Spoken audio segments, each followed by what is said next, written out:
Kibi nnyo kibi ddala oyo kulaba mu katambi ye Tamale Mirundi Senior. Tamale Mirundi Senior w'omulabirawo embeera ye gyalimu si nnungi n'akatono ng'ali mu ddwaliro yatwaliddwa nga Biwala Ttaka.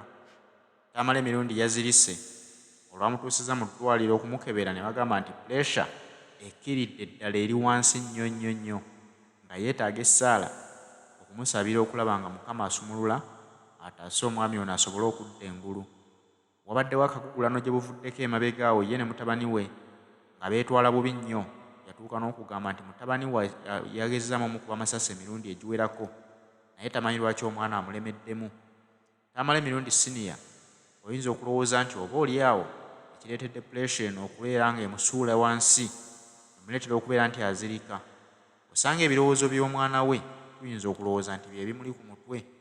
Omanyi ne bw'oba muzadde n'olaba omwana gwe wakeera enkya n'ozaala ng'akuyisaamu amaaso bw'atyo ng'akunyoomanyoma nga gwe atali kitaawe. Munnange omuzadde yenna akimanyi embeera gy'osobola okutuukako ng'oleebuuka n'olw'omwana. Tuyinza okulowooza nti omwana ono ayinza okuba yaleesemu ku buzibu okuleetera omwami ono okulaba nga puleesha zimukuba n'atuuka okutwalibwa ku kitanda ng'era olabira awo abasawo bagezaako okukola ogusoboka bataase obulamu bwa Tamale Mirundi Junior. Ngenda kulaga akatambi kano olabe Tamale Mirundi embeera gy'alimu ddala ddala naye nga teweerabira nti yeetaaga essaala zaffe ez'amaanyi, yeetaaga okumusabira. Kasina kuterayo katambi ka Tamale Mirundi Junior teweerabira Haji Settuba omusomi w'edduwa. Haji Settuba mukubireko ku ssimu ze weziri awo ku sikuriini, mukubire omubuulire obuzibu bwo bwonna bw'oyitamu, okusoomoozebwa kwonna kw'osanga. Haji Settuba ajja kuba asobola okukuyamba akusabire ku dduwa olabe nga naawe otereeza obulamu bwo ove mu mbeera ey'okutawaanyizibwa. Katulabe Tamale Mirundi. Agenkyafunyeeko nti puresha ekkiriridde ddala wansi. Puresha ekkiriridde ddala wansi ate yeetaaga amazzi mu bunnambiro ye nga yeenyeenyaamu bwenyeenya. Yazirise yeenyeenya. Embeera saagala kubatiisa si nnungi naye sijja kugamba nti ate embi nnyo esukkiridde. Awo naaba nkulimbye kambalageko katono kubiri mu ddwaliro munda omukukunavu bino byensobodde okuba nga mbalaga ka vidiyo ako n'ebifaananyi ebitonotono byenkubye munda okudda wano wabweru okubaweereza. Embeera yeeyo eri munda n'omukukunavu bw'atyo bw'ali. Ebisingawo tugenda kusooka kulinda abasawo naye nga ku kasaawa koolabaawo puresha eri wansi ddala. Abategeera eby'obusawo bakyali mu mbeera ya kumustabulayizinga. Nze kyemba ripootingiddeko kyekyo.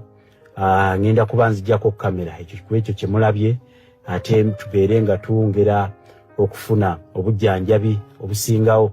Kamera yongera kuba nga ngijjako naye nga kyensoose okulaba ekyakazuulibwawo essaawa eno puresha eri wansi ddala. Puresha bwe buzibu bwasoose okuba nga bamuzuulamu naye ng'embeera etandikirwako ya emergency kusooka mustabulayizinga namukakkanya balyoke bakebere embeera endala. Ebisinga byonna ngenda kuba mbitegeera era nga olunaku olw'enkya nja kuba nnyongera okubabuulira ebigenda mu maaso naye nga kyensoose obbalaga kasaawa awo abamanyi eby'obusawo n'abasawo musobola okutaputa bye mulaba ku sikuriini. Yeeyo nno embeera y'omukukunavu gy'ayitamu, embeera si nnungi n'akatono. Yeetaaga essaala okulaba nga Mukama Katonda ataasa omwami ono adda engulu. Tamale Mirundi tumusabira Mukama amusuuse kubanga eggwanga likyamwetaaga. Wadde nga mwogezi wa NRM agikuutira akadingidi naye ate nga munnayuganda munnaffe ne tumwagaliza kibi. Tusaba Mukama Katonda amusuuse adda engulu kubanga naye alina obuvunaanyizibwa ng'omuzadde. Abaana be bakyamwetaaga nga mulamu.